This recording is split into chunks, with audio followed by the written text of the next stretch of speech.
What up, guys? So with this video, I wanted to talk about alternatives to an Italian digital nomad visa. Now, they have been promising this for a while, and it's been in the works, but it's not through yet, and Italy's not exactly known for getting, that kind of stuff done quickly whenever it comes to like political paperwork.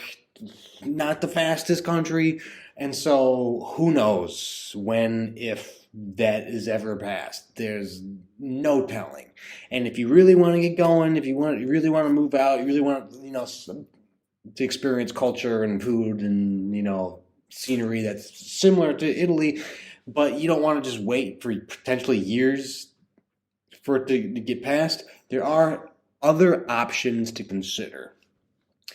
Now, I'm not going to go over Spain because Spain has one, but it's kind of already a popular option. I'm not going to go over that, or Portugal, or other stuff like that.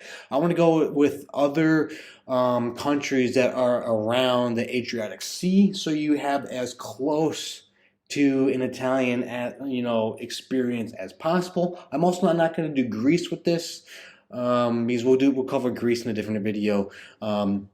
But I'll throw it out there. Greece does have a digital nomad visa, so if you're torn, you can do Greece.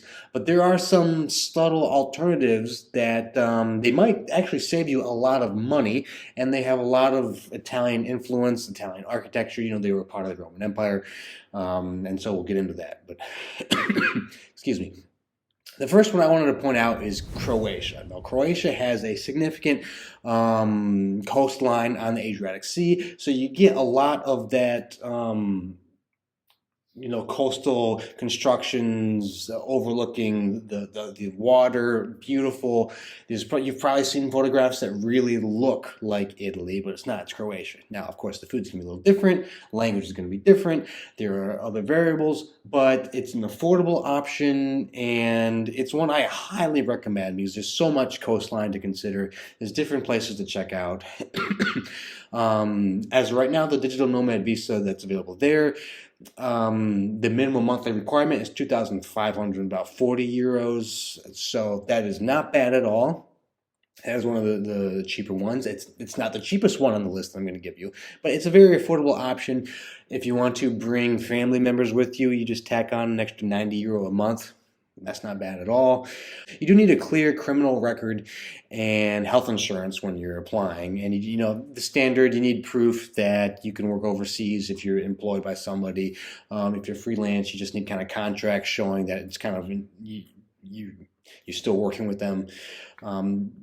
Basic, contract documentation. It is good for 1 year, and it can be renewed. And one of the great things about the Croatia digital nomad visa is it does count towards citizenship. After you stay in Croatia for up to 5 years, you can begin your application process for citizenship, which is fantastic. And who knows, if you go to Croatia, stay there for 5 years, you might get the Croatian citizenship before Italy ever passes their digital nomad visa. So we'll see, but that's an option. Now, one thing I wanted to throw out is Montenegro. Montenegro's tricky because they have one right now, but as of right now, it is set to expire in 2025. So because of that, I'm not officially recommending it. It's something to look into if you want. But if it's going to expire next year, it's like, do you really want to potentially move, with just a year, and then you got to go again? I don't know. So I think they're waiting to see just how well the whole project works for them, and then maybe they extend it. So we'll see. I just want to throw it out there for you to consider, and that's why I'm not really recommending it, but it's something to look at just because it is on the Adriatic Sea as well, and it's affordable. But just want to throw that out there. Okay, next one that I am recommending is Malta. Malta, your monthly income goes up a little bit from Croatia. It's 2,700 euro instead of 2,540. Now, the Malta digital nomad visa, it's good for 1 year. You can extend it up to 3 years. It doesn't count towards citizenship. It's a small island, so they can't just be throwing out citizenship. But you have 3 years to figure out a different visa if you really fall in love with it.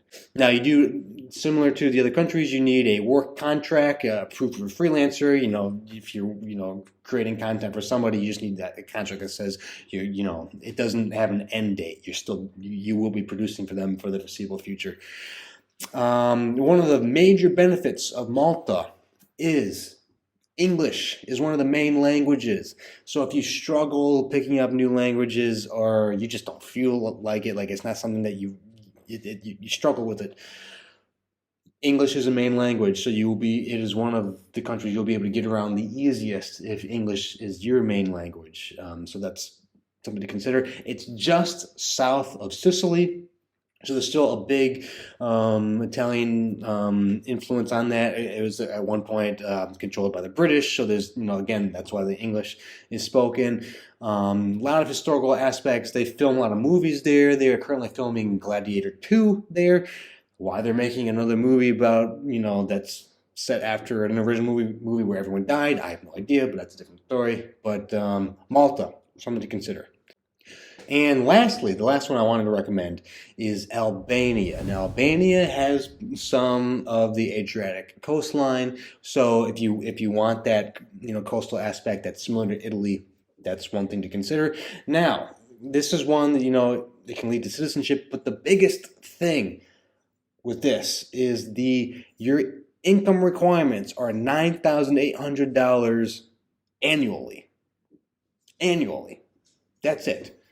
So you can make $300 a week. You can make less than $300 a week. And you can make $250 a week, and you could qualify for the Albania's digital nomad visa. It is one of the most affordable options for a digital nomad visa just anywhere. Now, there are other countries that don't have income requirements, but they're still kind of pricey to live. Albania is not pricey to live. I don't know. It's something, I would highly recommend not moving blindly, checking it out first. But there's beautiful coastline. There's skiing options. There's plenty of beautiful aspects going on right there. It's just north of Greece, so you got that going on. Really something to consider. To apply, you do need, like I said, the $9,800 annually. You need a clean criminal background, clean criminal background check from the past 5 years. So as long as the last 5 years are good, you're good. And now when you apply, you will need to open an Albania bank account, and your $9,800 will be needed to be deposited into that account. Now, of course, you're going to be you're most likely earning more money than that. You don't have to deposit all of that, really, and you probably don't want to change your direct deposit with, people you're working with. That's just a pain to switch it over to Albania. Really, you can just have them continue on depositing into your regular U.S. account, and then, send it over. And do the transfers yourself. So then you can keep most of your money still in your account and then do all that. But something to consider. Granted, it's not exactly like Italy, but it's got Greek influence, it's got Italian influence, right on the Adriatic Sea. A very, very, very affordable option. Something to look into. But those are the suggestions I would make if you're considering Italy, but you just don't feel like waiting for their digital nomad visa to get approved. These are very similar in regions of Europe. Right on the water, affordable, and Malta even speaks English. So anyways, if you got any questions, let me know in the comments. Like, subscribe, do all the good stuff. I write about all this stuff on Medium, so I got a link to my profile down in the description if you want to check that out. But anyways, for now, I will just catch you guys later. See ya.